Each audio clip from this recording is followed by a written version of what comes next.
ಕಾಲು ತುಳಿತಕ್ಕೆ ಕಾರಣ ಹುಡುಕ್ಬೇಕು ಪ್ರಾಮಾಣಿಕತೆಯಿಂದ.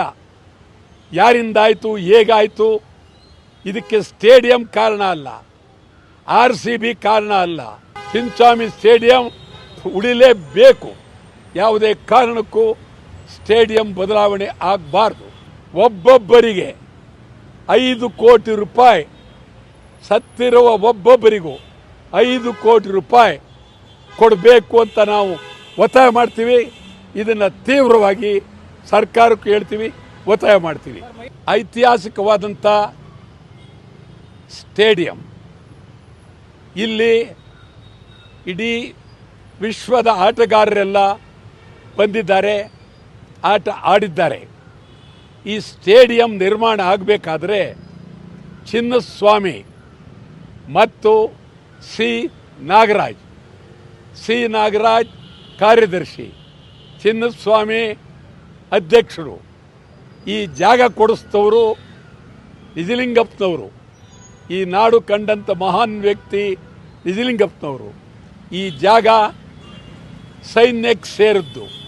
ಆವಾಗ VK Krishna Menon defence minister ಆಗಿದ್ದರು. ಅವ್ರಿಗೆ ಹೇಳಿ ಈ ಜಾಗ ಕೊಡಿಸಿದ್ರು. ಯಾವ ಕಾರಣಕ್ಕೂ ಚಿನ್ನಸ್ವಾಮಿ ಸ್ಟೇಡಿಯಂ ಬದಲಾವಣೆ ಆಗಬಾರ್ದು. ಮತ್ತು ಈ ಸ್ಟೇಡಿಯಂನಲ್ಲಿ ಎಲ್ಲ ಆಟಗಳು ನಿಂತೋಗಿದೆ, ಒಳ್ಳೆಯದಲ್ಲ. ಇದು ಭಾಳ ಗಂಭೀರವಾಗಿ ನಾವು ಚಿಂತನೆ ಮಾಡಬೇಕಾಗಿದೆ. ಕಾಲು ತುಳಿತಕ್ಕೆ ಕಾರಣ ಹುಡುಕ್ಬೇಕು ಪ್ರಾಮಾಣಿಕತೆಯಿಂದ. ಯಾರಿಂದಾಯಿತು, ಹೇಗಾಯಿತು, ಇದಕ್ಕೆ ಸ್ಟೇಡಿಯಂ ಕಾರಣ ಅಲ್ಲ, RCB ಕಾರಣ ಅಲ್ಲ, ಕೇಂದ್ರ ಕ್ರಿಕೆಟ್ ಮಂಡಳಿ ಕಾರಣ ಅಲ್ಲ. ಇದು ಹುಡುಕಬೇಕಾಗಿದೆ ಪರಿಸ್ಥಿತಿಲಿ. ನಾವಂತೂ ಕ್ರಿಕೆಟ್ ಮಂಡಳಿ ಚಿನ್ನಸ್ವಾಮಿ ಸ್ಟೇಡಿಯಂ ಉಳಿಬೇಕು ಅಂಥೇಳಿ ಇವತ್ತು ನಾನು ಮಾತನಾಡ್ತಾ ಇದ್ದೀನಿ. ಇದಕ್ಕಾಗಿ ಒಂದು ಭಾರಿ ಚಳುವಳಿ, ಈ ಒಂದು ತಿಂಗಳಲ್ಲಿ ಭಾರಿ ಚಳುವಳಿಯನ್ನು ವ್ಯವಸ್ಥೆ ಮಾಡ್ತೀವಿ. ಚಿನ್ನಸ್ವಾಮಿ ಸ್ಟೇಡಿಯಂ ಉಳಿಲೇಬೇಕು. ಯಾವುದೇ ಕಾರಣಕ್ಕೂ ಸ್ಟೇಡಿಯಂ ಬದಲಾವಣೆ ಆಗಬಾರ್ದು. ಈಗ ಇಲ್ಲಿ 30,000 ಜನ ಕೂತ್ಕೊಳ್ಬೋದು, ಇನ್ನೂ 20,000 ಜನಕ್ಕೆ ಹೆಚ್ಚಿಸ್ಬೋದು. ಆ ದೃಷ್ಟಿಯಿಂದ ಇದು ಇಲ್ಲೇ ಇರಬೇಕು. ಕನಕಾಪುರಕ್ಕೂ ಹೋಗಬಾರ್ದು, ಕುಣಗಲ್ಗೂ ಹೋಗಬಾರ್ದು, ದಾಸರಹಳ್ಳಿಗೂ ಹೋಗಬಾರ್ದು, ದೇವನಹಳ್ಳಿಗೂ ಹೋಗಬಾರ್ದು. ಹೋಗದಿದ್ದರೆ ಕುದುರೆ ಜೂಜಿನ ಮೈದಾನ, ರೇಸ್ ಕೋರ್ಸನ್ನು ಹೊರಗಾಕಿ. ಈ ಒಂದು ಚಿನ್ನಸ್ವಾಮಿ ಕ್ರೀಡಾ ಮಂಡಳಿ ಉಳಿಲೇಬೇಕು.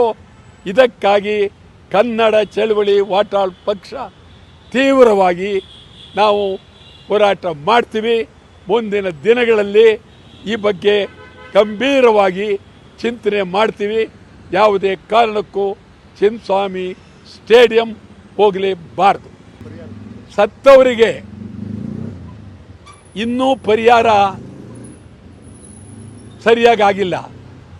ನಾನು ಹೇಳ್ತಾ ಇದ್ದೀನಿ, ಕೇಂದ್ರ ಕ್ರಿಕೆಟ್ ಮಂಡಳಿ, RCB, ಸರ್ಕಾರ, ಇಲ್ಲಿನ ಕ್ರಿಕೆಟ್ ಎಲ್ಲರೂ ಸೇರಿ ಒಬ್ಬೊಬ್ಬರಿಗೆ 5 ಕೋಟಿ ರೂಪಾಯಿ, ಸತ್ತಿರುವ ಒಬ್ಬೊಬ್ಬರಿಗೂ 5 ಕೋಟಿ ರೂಪಾಯಿ ಕೊಡಬೇಕು ಅಂತ ನಾವು ಒತ್ತಾಯ ಮಾಡ್ತೀವಿ. ಇದನ್ನು ತೀವ್ರವಾಗಿ ಸರ್ಕಾರಕ್ಕೆ ಹೇಳ್ತೀವಿ, ಒತ್ತಾಯ ಮಾಡ್ತೀವಿ. ಅದೇ ಇವತ್ತು ನೋವಾಗಿದೆ. ಮಹಿಳಾ ಕ್ರಿಕೆಟ್ ಆಟ ಇಲ್ಲಿ ಆಡಬೇಕಾಗಿತ್ತು ನಮ್ಮ ಸ್ಟೇಡಿಯಂನಲ್ಲಿ. ಸ್ಟೇಡಿಯಂ ಕಗ್ಗತ್ತಲೆ ಆಗಿರೋದ್ರಿಂದ ಇದು ಮಹಾರಾಷ್ಟ್ರಕ್ಕೆ ಹೋಯ್ತು. ಇದು ನಮಗೆ ಅನ್ಯಾಯ. ಈ ಕೂಡಲೇ ಸ್ಟೇಡಿಯಂಗೆ ಬೆಳಕು ಬರಬೇಕು. ಸ್ಟೇಡಿಯಂನಲ್ಲಿ ಎಲ್ಲ ಸ್ಪೋರ್ಟ್ಸ್ ಆಟಗಳು ನಡೆಯಲೇಬೇಕು.